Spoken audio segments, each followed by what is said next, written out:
I was rhyming. I couldn't do that. Welcome to PTI. Tony has the day off, and who we hope, like many others, is having a meaningful Yom Kippur. So I'm joined by our great friend, the host of the starting lineup on Sirius XM Radio, Mr. Frank Isola. That's poetry. That's poetry. There we go. That was very nice.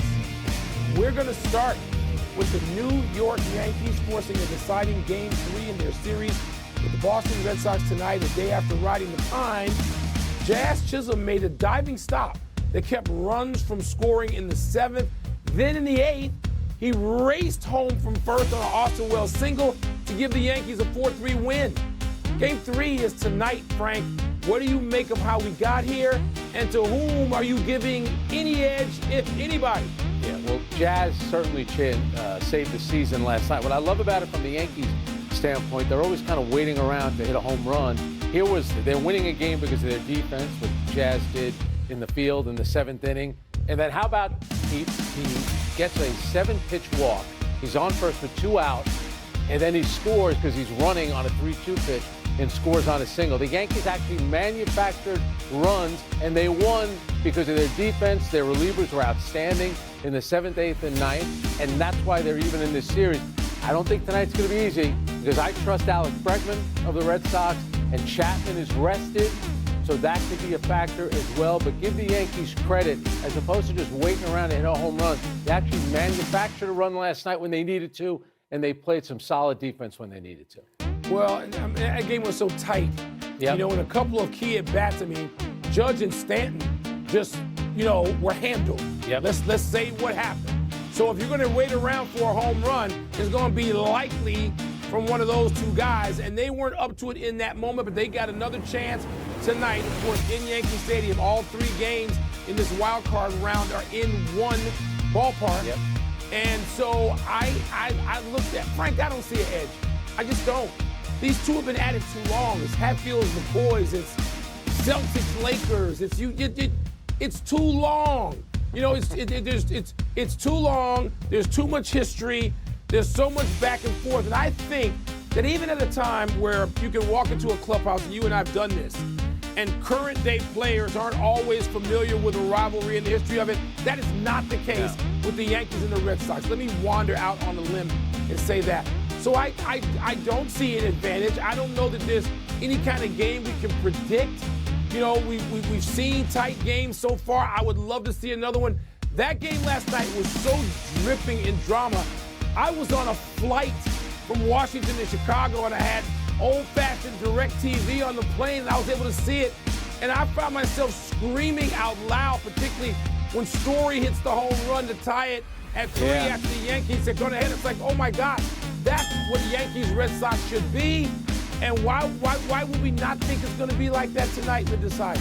Yeah, and when Story came up in the 7th inning with 2 on, I'm thinking he's going to get a hit. The way that he was sitting there, he absolutely crushed that one to center field. Luckily for the Yankees, it was caught. The monkey wrench tonight, though, Mike, is you got 2 rookies going for the Red Sox. Rookies, and it's this isn't Pedro against Andy Pettit in a deciding game.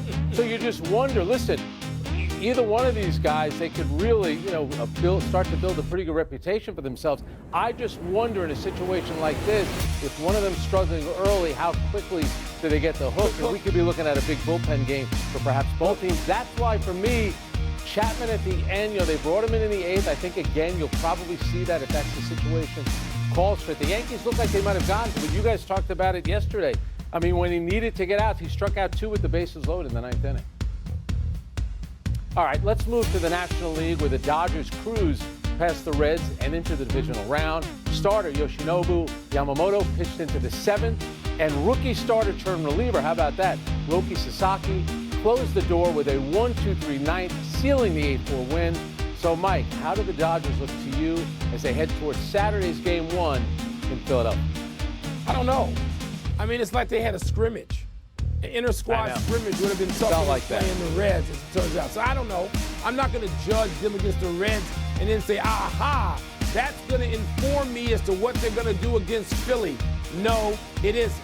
Because Philadelphia, the Phillies have what I think is the best lineup in all of baseball, American or National League.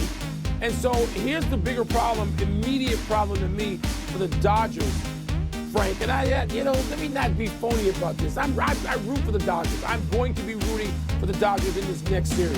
But the Dodgers bullpen has an ERA in 2 games against the Reds of 10 plus. I think it's 10.38. Come on now. That is not going to get it done against a murderer's row lineup like the Phillies are going to trot out there.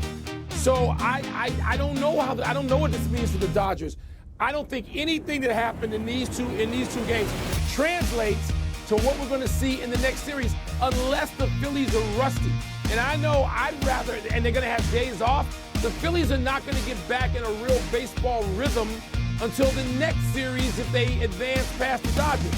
So maybe that hurts Philadelphia. But that bullpen, man, what I've seen in that bullpen in 2 days does not give me a lot of faith in the Dodgers. Yeah, and last year, you think about the Phillies, that game 1 against the Mets, they were rested. What happened? Zach Wheeler, 7 innings, 1 hit. They go to their bullpen, everything blew up, and the Phillies end up getting knocked out in 4 games.